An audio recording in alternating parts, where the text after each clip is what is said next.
नमस्कार दोस्तों, एक बार फिर से आप सभी दोस्तों का आपके अपने YouTube चैनल पर बहुत बहुत स्वागत है। दोस्तों आज हो गई है 6 मई और जो देश दुनिया की ताजा खबरें, मुख्य समाचार सामने निकल के आ रहे हैं दोस्तों, एक एक करके चलेंगे। तमाम बेहद बड़ी खबरें आप तक आगे इसी वीडियो के माध्यम से पहुंचाएंगे। सभी मुख्य समाचार हैं। तो वहीं दोस्तों, खबरों की तरफ बढ़ने से पहले आप लोगों से एक छोटा सा निवेदन है कि अगर आप लोग भी किसानों के समर्थन में खड़े हैं और तीनों ही कृषि कानूनों को रद्द करने की मांग करते हैं और एमएसपी पर कानून की मांग करते हैं, तो अभी इस वीडियो को लाइक कीजिए, अपना समर्थन दर्ज करवाइए और चैनल को फ्री में सब्सक्राइब करके बेल के आइकन को जरूर दबाइए दोस्तों। और किसानों के समर्थन में कमेंट बॉक्स में कमेंट जरूर कीजिएगा। जय जवान जय किसान, किसान एकता जिंदाबाद। पहली बड़ी खबर सामने निकल के आ रही है।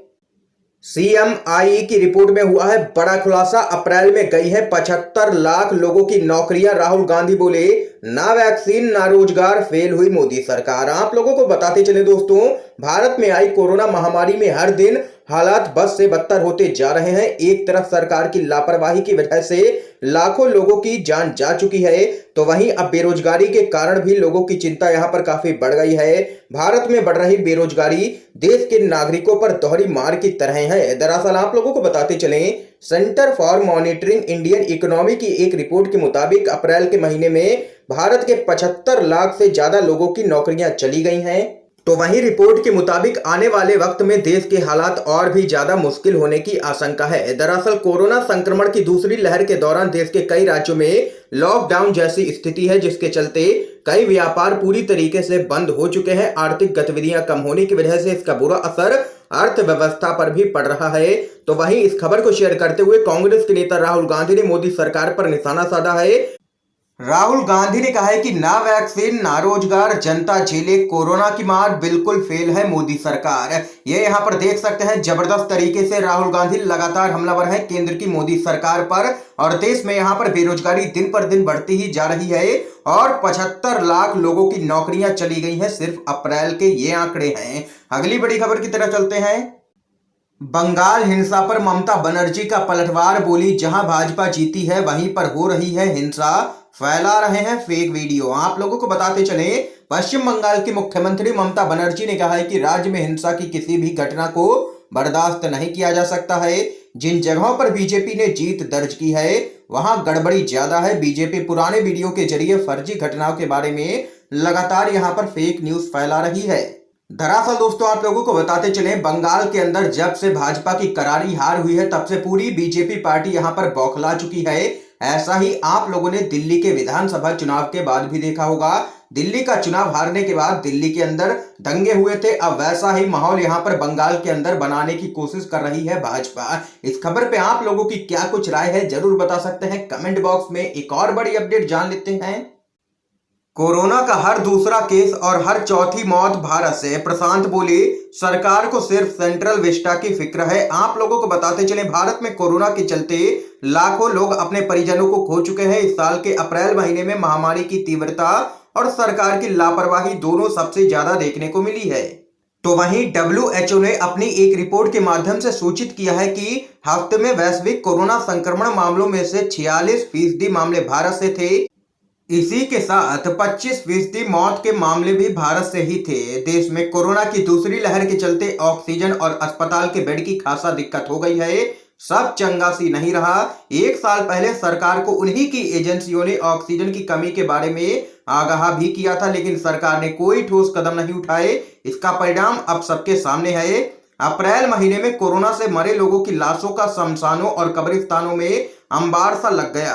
अंतर्राष्ट्रीय मीडिया ने भी मोदी सरकार की आलोचना जबरदस्त तरीके से की है। इसी के साथ साथ सरकार पर इमेज मैनेजमेंट के भी आरोप लग रहे हैं। सुप्रीम कोर्ट के वरिष्ठ वकील प्रशांत भूषण ने इसी पर प्रतिक्रिया देते हुए कहा है कि जब ऑक्सीजन सप्लाई और अस्पतालों में बेड सुनिश्चित करने के लिए कोई नहीं है, सिस्टम चरमरा गया है, तब मोदी सरकार के द्वारा 300 अधिकारियों को कोविड-19 मैनेजमेंट पर अपनी इमेज सुधारने के लिए बुलवाया जाता है। सरकार को लाखों मरते लोगों की कोई चिंता नहीं है, उसे केवल अपनी इमेज और सेंट्रल विस्टा में बन रहे प्रधानमंत्री के 13,500 करोड़ के नए घर की फिक्र है। ये यहाँ पर सुप्रीम कोर्ट के वरिष्ठ अधिवक्ता प्रशांत भूषण ने घेरा है मोदी सरकार को। अगली बड़ी खबर की तरफ चलते हैं। यूपी पंचायत चुनाव में बीजेपी को करारा झटका। जनता ने विधानसभा चुनाव से ठीक पहले दिखा दिया है ट्रेलर। आप लोगों को बताते चले, उत्तर प्रदेश में पंचायत चुनावों में सत्तारूढ़ बीजेपी को करारा झटका लगा है। राज्य की 3050 जिला पंचायत सीटों में से 3047 के परिणाम घोषित हो चुके हैं, जिनमें से बीजेपी ने 768 सीट पर जीत हासिल की है, जबकि एसपी और आरएलडी गठबंधन ने 828 सीटें जीती हैं। एसपी ने अकेले अपने दम पर 760 सीटें यहां पर हासिल की हैं। पंचायत चुनाव में 944 सीटों पर निर्दलीय उम्मीदवार जीते हैं और अब इन्हीं के पास जिला पंचायत अध्यक्षों के पद की कुंजी है। तो वहीं इस चुनाव में बीजेपी का सुपड़ा साफ करने के बाद यहां पर समाजवादी पार्टी की तरफ से एक बयान सामने निकल के आया है। समाजवादी पार्टी का कहना है कि इन चुनावों ने एक स्पष्ट संकेत दिया है कि लोगों ने सत्तारूढ़ बीजेपी में विश्वास खो दिया है। शासन की कमी, किसानों के आंदोलन और घटिया कोविड प्रबंधन ने बीजेपी के ग्राफ को नीचे लाया है। तो वहीं पंचायत चुनाव परिणामों से यह भी संकेत मिलता है कि बीजेपी के हिंदू कार्ड से वांछित परिणाम नहीं निकले। पार्टी अपने हिंदुत्व के तख्तों के प्रमुख केंद्र अयोध्या, वाराणसी और मथुरा में हार गई है बुरी तरीके से, और समाजवादी पार्टी ने यहां पर जमीन हासिल की है। तो वहीं बीजेपी ने पश्चिमी यूपी में भी यहां पर खराब प्रदर्शन किया है, जो कि किसानों के आंदोलन का केंद्र बिंदु रहा है। देख सकते हैं कि कुल मिलाकर के जनता ने विधानसभा चुनाव से ठीक पहले बीजेपी को दिखा दिया है ट्रेलर, और बीजेपी की करारी हार हुई है, करारा झटका लगा है यूपी पंचायत चुनाव में। अगली बड़ी खबर जान लेते हैं। विदेश से आ रही मदद पर हुआ है भारी विवाद। राहुल गांधी ने केंद्र के सामने दागे हैं 5 तीखे सवाल। आप लोगों को बताते चले, कोरोना वायरस संकट से जूझ रहे भारत की मदद के लिए दुनिया भर के देश आगे निकल के आए हैं। अमेरिका, ब्रिटेन, रूस, सिंगापुर समेत कई देश मेडिकल किट से लेकर के ऑक्सीजन कंटेनर्स तक भारत पहुंचा रहे हैं।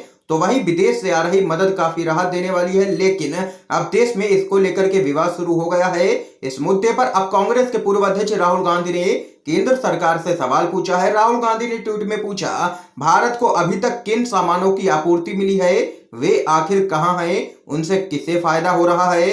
तो वहीं उन्हें राज्यों को कैसे आवंटित किया जाता है, पारदर्शिता क्यों नहीं है, भारत सरकार के पास इसका कोई जवाब है क्या।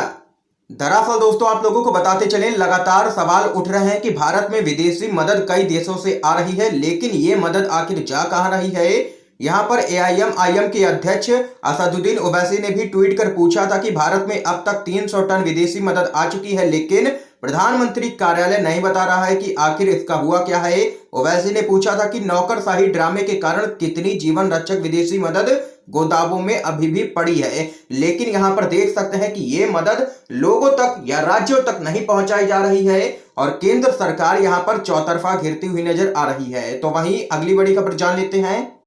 बीजेपी सांसद तेजस्वी सूर्या का कर्नाटक सरकार पर गंभीर आरोप, रिश्वत लेकर के मरीजों को दिए जा रहे हैं बेड। आप लोगों को बताते चलें, कोरोना संकट के बीच कर्नाटक की बीजेपी सरकार पर अब बीजेपी के ही नेताओं ने सवाल खड़े कर दिए हैं। दरअसल आप लोगों को बताते चलें, बेंगलुरु दक्षिण से बीजेपी के सांसद तेजस्वी सूर्या ने मुख्यमंत्री बीएस येदियुरप्पा की सरकार पर कई गंभीर आरोप लगा दिए हैं। उन्होंने कहा है कि राज्य के अंदर कोरोना से हालात बहुत ज्यादा खराब हो चुके हैं, अस्पतालों में मरीजों के लिए बेड का इंतजाम नहीं है, और इतना ही नहीं, प्रशासन के द्वारा बेड दिलाने के लिए रिश्वत भी ली जा रही है बड़े पैमाने पर। ये यहाँ पर बीजेपी के सांसद तेजस्वी सूर्या ने लगाए हैं येदियुरप्पा सरकार पर गंभीर आरोप। अगली बड़ी अपडेट की तरफ चलते हैं। ऑक्सीजन की कमी को लेकर के सरकार पर भड़के हैं कांग्रेस पार्टी के वरिष्ठ नेता पी चिदम्बरम। देश में कोरोना वायरस संकट और ऑक्सीजन की कमी को लेकर के कांग्रेस के सांसद पी चिदम्बरम ने केंद्र सरकार की कड़ी आलोचना की है। इसके साथ ही विदेश मंत्री एस जयशंकर को उन्होंने असहिष्णु और झूठ बोलने वाला कहा है।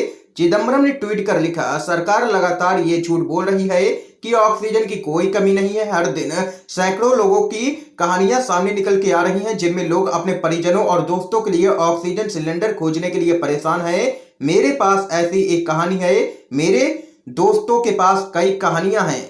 तो वहीं न्यूजीलैंड दूतावास में कांग्रेस नेताओं की ओर से ऑक्सीजन सिलेंडर पहुंचाने और इस पर विदेश मंत्री के बयानों को लेकर के एक और ट्वीट में पी चिदम्बरम ने कहा है कि यूथ कांग्रेस ने 1 मई को शानदार काम किया, लेकिन एक असहिष्णु मंत्री एस जयशंकर इस पर भड़क गए और गालियां तक देने लगे।